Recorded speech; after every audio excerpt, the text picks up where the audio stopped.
Entonces, quiero hablarte de algunas de las técnicas que puedes utilizar. Algunas de las técnicas son bien fáciles de entender y poner en práctica. Una de las más importantes es retar el pensamiento.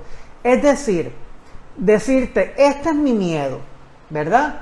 Y empezar a cuestionarlo, cuán válido es ese miedo. Si, por ejemplo, el miedo mío es que vaya yo a manejar y vaya a tener un accidente, pues cuán cierto puede ser eso. Por ejemplo, me ha ocurrido en el pasado. Por ejemplo, estoy tomando medidas yo para manejar de una manera cautelosa. Por ejemplo, un ataque de pánico me va a dar un ataque al corazón. ¿Eso ha ocurrido en el pasado? No.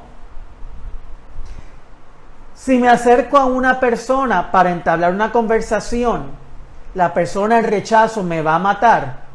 No, me pueden rechazar, pero de ahí no pasa nada. Entonces, lo primero es ver realmente ese miedo que yo tengo. Primero, evaluarlo. Esa idea que yo tengo, ¿cuán real es? Y ese miedo que yo tengo, cuando lo estoy descomponiendo, ¿realmente es así? ¿Realmente eso que tanto yo temo es así? Dice Mili, a ella le ayuda a escribirlo.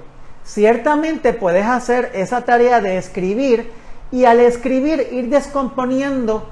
¿Y qué pasa? ¿Y cuán real es este miedo que me ocurra esta situación en particular? Bien importante, me ha pasado en el pasado. Mirar hacia tu pasado te va a decir si realmente ese miedo es algo real o no es real.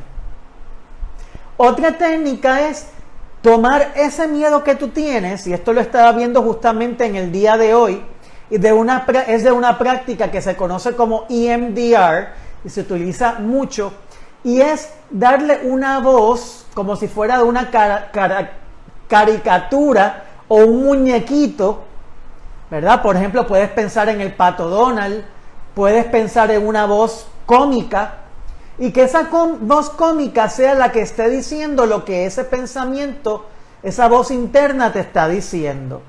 Y cuando vayas escuchando esa voz interna y que en vez de decírtelo con esa seriedad y ese miedo tan grande, escuches quizás al Pato Donald decirte, es que tengo miedo de que voy a morir de un ataque de pánico, y escuches esa voz que te va a dar.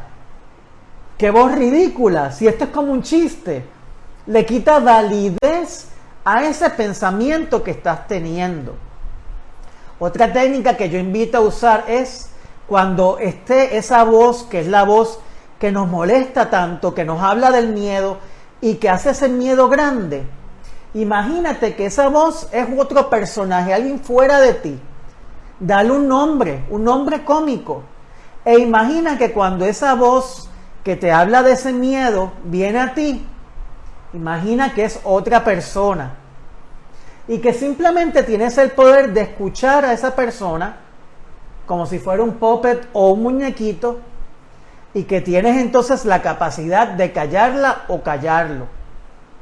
Otra cosa que yo utilizo es pensar que tengo un cofre donde esos pensamientos que me están molestando, impactando, de que yo no puedo, de que me habla de mi miedo a volar, mi miedo a X, mi miedo a Y. Si no lo escribo, si lo escribo y sigue ese pensamiento torturante, imagino que lo siento, que lo entro, debo de decir, en una cajita o en un cofre, y que cierro ese cofre con llave. Y al cerrar y dejarlo ahí en ese cofre, simplemente no puede tener acceso hasta que yo así lo quiera. Y estas son 3 técnicas bien básicas de trabajar con lo que es el miedo.